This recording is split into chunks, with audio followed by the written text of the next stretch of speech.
Muito bem, queridos irmãos, dando continuidade aqui, eu voltei aqui para o tema capelania hospitalar. Falamos ali muitas coisas sobre o sofrimento dos pacientes, a importância do pastor presente junto com aqueles que sofrem e também o preparo do capelão.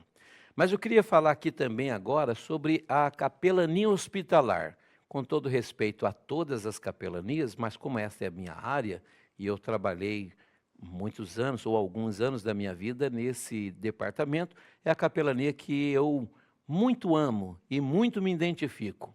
Então, a capelania hospitalar, precisamos deixar claro o seguinte: um hospital, ele é uma casa de saúde, mas que recebe e trata de pessoas com várias doenças e que divide as alegrias. Vejam bem, o hospital é uma casa de saúde, e embora pessoas tenham alguns preconceitos, traumas, lembranças tristes e associam o hospital com morte, com sofrimento, o hospital é uma casa de saúde e que também recebe e trata pessoas com várias doenças, mas divide com este sofrimento muitas alegrias. E eu vou mostrar para você. Primeiro, no nascimento dos bebês, é um momento maravilhoso, em que as crianças choram, mas as mamães sorriem, os avós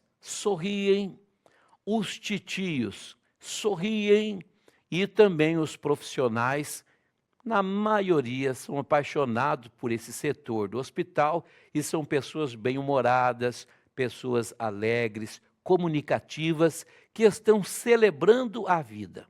Então, num hospital existe o nascimento de bebê.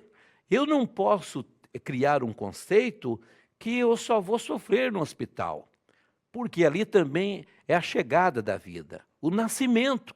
Mas vale a pena lembrar que, infelizmente, os bebês também morrem. E alguns, infelizmente, morrem antes mesmo de ver a luz. E isto, nós temos base bíblica. Quando o anjo aparece a Maria, ele diz assim: e conceberás e darás à luz a um filho. Mas há mamães que elas concebem, elas gestam, mas elas, infelizmente, não dão à luz às crianças. O porquê disso? A aula passada. Tribute a Deus o controle de tudo. Aceite a soberania de Deus. Ele é o dono da vida. E se tinha vida no ventre da mamãe, e a mamãe tinha vida e tem vida, e o bebê morreu, logo esse bebê teve morte, porque teve vida. E se teve vida, ele também era uma alma. Não é um ser perdido no espaço e no ventre materno. Naquele glorioso dia, nós nos encontraremos com todos os que partiram em vida e os que partiram também sem ver a luz no ato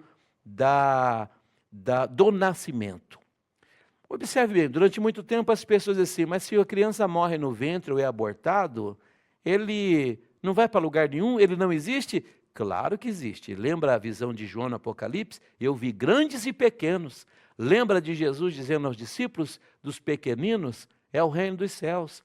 Lembra das crianças hebreias que foram assassinadas pelos egípcios? No momento caótico, Deus traz Moisés e ele faz o grande libertador. Então, as crianças são seres humanos que são salvos. É claro que não foi pregado, não tem um nível de consciência de escolher o bem e o mal. O próprio Jesus teve um período que não sabia discernir o bem e o mal quando era criança. Logo, Deus não vai jogar uma criança no inferno por causa do pecado original de Adão e Eva. Está entendendo? Então são salvos. Por quê? Porque morreram num período que não chegaram no decorrer, na prática e no conhecimento do mal e do pecado. Mas tem o pecado de Adão, por isso morre. O aguilhão da morte é o pecado que passou a todos os homens. Mas no nascimento de bebês, as mamães estão felizes. Mas pode ser que dentre as mamães felizes, tem uma que está chorando. Por quê? Porque o seu filho pode ter ido para a UTI, está na UTI neonatal. E é dever do capelão se alegrar com todas as mamães que têm os seus bebês ao seu lado da sua cama, mas também promover o conforto espiritual, assistindo essa mamãe que está com o seu filhinho lá na incubadora, lá dentro de uma UTI neonatal. E que palavras dizer para esta mãe? O que dizer a ela? Na verdade, pouco pode ser feito, mas algo há a se fazer. Você pode mostrar para ela empaticamente que você entende que ela está sofrendo pelo que está acontecendo com seu filhinho.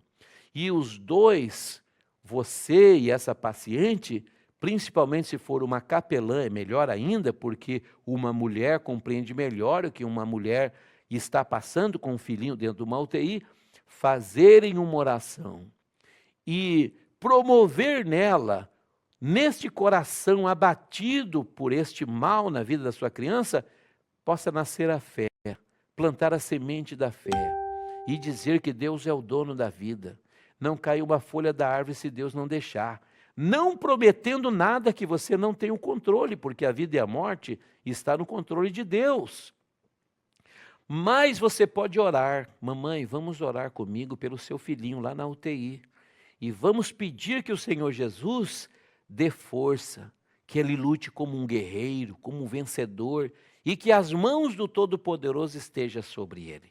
Nesse momento, não pergunte religião, não faça essa mãe fazer voto nenhum, não faça ela querer se converter para a igreja que você pertence, não tem ali a resposta porque a criança dela está na UTI. Você é um assistente espiritual, você não é especialista em criança na UTI neonatal. E por que está? Se é má formação, se nasceu prematuramente, se está desnutrida ou tem algum problema em algum dos seus órgãos. Somente exercite a fé e diga para a mãe que você a visitará de novo e estará orando pela criança desta mãe. Ok? Mas se alegre com as outras. E falar o quê? Para as outras. Elas não vão te dar muita atenção. E as crianças também não vão ouvir você pregar, porque ainda não tem o senso da razão de compreensão. Então eu recomendo que chegue na porta daquela enfermaria com 6, 7 mães e se identifica. Bom dia a todas, eu sou o pastor Marcos Romano, ou eu sou a capelã fulana de tal, e estou aqui em nome de Jesus para orar por vocês, agradecendo a Deus pela chegada do filhinho e da filhinha de cada um de vocês e pedindo a Deus que dê saúde, que eles cresçam, que Deus dê condições para vocês de ensiná-los, nutri-los, ajudá-los no vestuário, calçado, alimentação e proteção. E faz uma oração, e nessa oração você agradeça a Deus, peça que Deus livre as crianças de todo o mal, das doenças da infância, dos limites, dos anseios e desejos que as crianças têm, que eles sejam crianças abençoadas, abençoadores, generosas, educadas, amáveis, enfim, você sabe o que eu estou dizendo. Então, também podemos fazer um trabalho de qualidade no setor de maternidade. Então, o hospital não é só tristeza, não. É também momento de alegria que precisamos participar e dividir alegria com essas pessoas. No hospital também tem alegria, sabe em qual setor? No setor de cirurgia estética. Cirurgia estética, aquilo que muita gente condena, critica, lembre, você não está dentro de uma igreja, você está dentro de um hospital. E o hospital tem cirurgia estética, em que o médico realiza sonhos, desejos, planos de uma mulher ou de um homem que elaboraram junto e sofreu uma cirurgia estética. Muitas pessoas têm preconceito, mas o visitador hospitalar não pode ser preconceituoso no quesito de estética. Por exemplo, alguns visitadores afirmam que o implante de prótese de silicone é pecado e vai levar a pessoa para o inferno. Meu querido irmão, minha querida irmã, depois que a pessoa operou e você chegou depois, que o implante está lá dentro, vai ajudar você a falar o quê? Mesmo porque a Bíblia não diz que isso leva ou não para o inferno. Eu não estou aqui para julgar essa coisa, estou aqui para ensinar você a ter uma postura com descrição no momento, numa ala de alegria no hospital, porque a mulher estava realizada. E afirmar que o silicone leva para o inferno, deve-se levar em conta a palavra de Deus que está lá no livro de Cantares. Temos uma irmã que ainda não tem peito.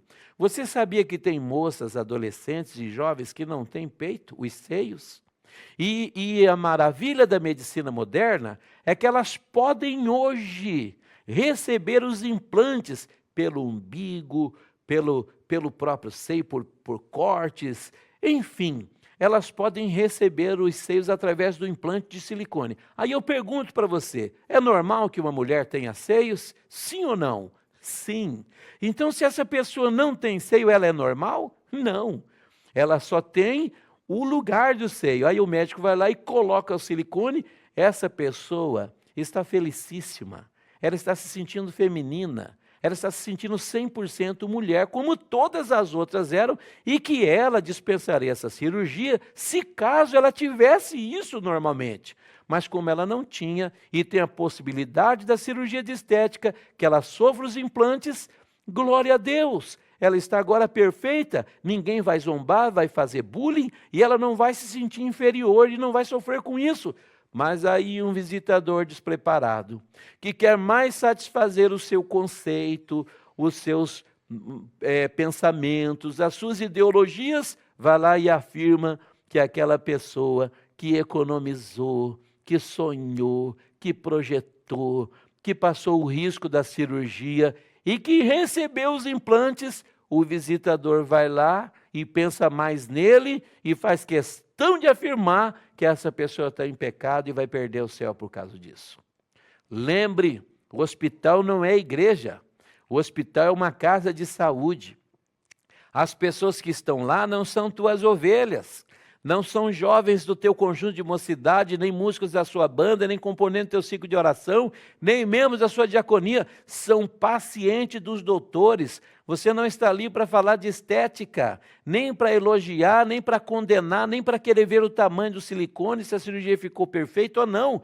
Você está ali para anunciar o reino de Deus, a palavra de Deus. Guarde os seus juízos para você mesmo. Guarde os seus pontos de vista de pregação acerca desse assunto para um ambiente de culto. E lembre que toda regra tem exceção. E eu te provo isso porque uma pessoa que teve a perna amputada, se partir do conceito que a cirurgia de estética no seio é pecado, temos que entender que a cirurgia de estética de implantação de prótese, uma pessoa que perdeu um osso de sua perna e agora tem a sua perna, tem a prótese do seu pé, também está no mesmo nível de pecado.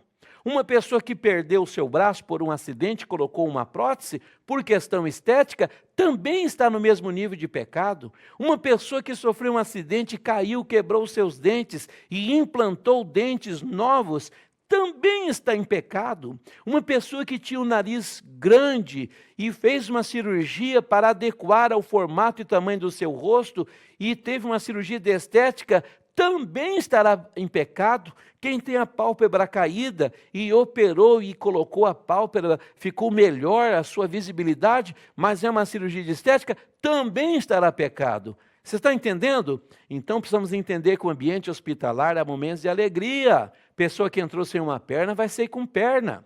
Pessoa que entrou sem um braço vai sair com braço. Pessoa que sofreu um acidente de trânsito, quebrou os dentes, passa pela bucomaxila, sai com dentes implantados. Isso é estética. Isso é estética. Pessoa que coloca uma prótese de cabelo na cabeça, isso é estética. Então precisamos entender que na ala da estética no hospital é um ambiente, sim, de alegrias. E não compete a nós queremos doutrinar, ou disciplinar, ou expressar o nosso conceito. Você viu que depois que eu te dei essa explicação, você deve ter pensado mais, né? Porque a pessoa só pensa em silicone, só pensa nisso, na vaidade física. Mas tem que entender que há situações que não é vaidade. Uma mulher que teve o CA ou câncer, né, de mama, e ela teve a sua mama amputada, essa mulher não é feliz. E hoje, com a cirurgia moderna, é possível a reconstrução Através da cirurgia plástica e o implante de silicone. Então, meus queridos irmãos, precisamos entender que o ambiente hospitalar não é a igreja, não é a nossa denominação, não é o que eu penso, que eu acho, é a medicina criada por Deus que viabiliza condições de bem-estar para as pessoas. Põe peito, põe perna, põe mão, põe pé, põe o olho, né? Então, quem vai trabalhar na capelania no setor de estética vai ver muito isso, né? Não cabe nós emitir juízo. Ah, mas a irmã fez abdominoplastia, vai para o inferno, isso é vaidade. Irmão, emitir juízo é pior do que fazer algo que traz à pessoa um sentimento de bem-estar pessoal ou com seu próprio esposo. Algumas pacientes do setor de estética ou da cirurgia de estética e plástica, elas fazem isso a pedido do próprio esposo, ok?